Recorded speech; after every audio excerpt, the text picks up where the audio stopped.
My name's Mokasdar and I grew up in the south of England. I found love online, so I gave up my career to become a pharmacist and moved to central India to get married to the love of my life. I now live in a small apartment with my husband and my in-laws. When I first came here, it was quite stressful because everyone was staring at me and it was so busy. There were stray dogs everywhere, even cows, and it was just quite strange. It's definitely not anything like Sainsbury's, what I'm used to, so it's very different, but I've got used to it now. I joined a vegetarian forum online and within minutes a stranger started talking to me. And I wouldn't usually reply to strangers, but on this occasion I did. I was working in New Jersey at that time, and then I joined a vegetarian forum, and then I saw that one day Lauren was online, and so I pinged her and then we started chatting online. And I started to think, I must have known this person in a past life, and just as this thought crossed my mind, the words came up on the screen, I think we knew each other in past lives. About 6 days from that day, I told her that I loved her. Within 2 months, he had flown from the US, where he was studying his master's, to London to meet me. And when we saw each other, we were like almost crying because it was just too ecstatic.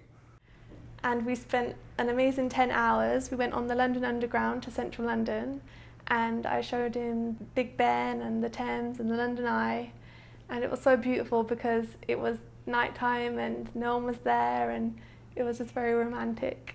Lauren booked her tickets for Nagpur, and she came here in the month of June.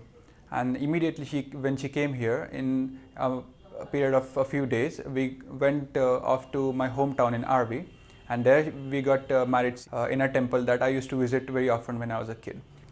I've chosen to become a traditional Indian bride, so instead of wearing a wedding ring, I now wear a red powder called sindoor in the parting of my hair and a necklace called a Mangalsutra. I've also had to learn how to drape my own sari.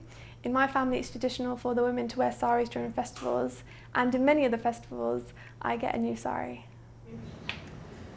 One of the things I've had to learn is how to make roti. I'm not very good at it, but I've been trying my hardest. It's a lot harder than it looks. There was a communications gap between us. If I wanted to tell her something, there used to be some misunderstanding which created a lot of problems. But now, we just giggle a lot. Because of language problem. She comes from a different culture, and we have had to learn to give her space and privacy. When I first came to India, I really wanted to visit a temple because I saw them everywhere and they were so beautiful. But I was really nervous that I would offend someone, and I didn't know the etiquette to how you visit a temple.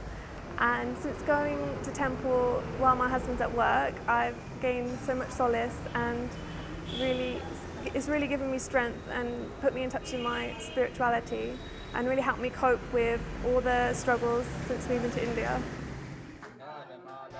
I genuinely believe that if my husband and I hadn't have connected on that vegetarian forum, that our paths would have crossed somewhere, somehow, someplace. It was just a matter of time, because I really believe that it's destiny that we're together.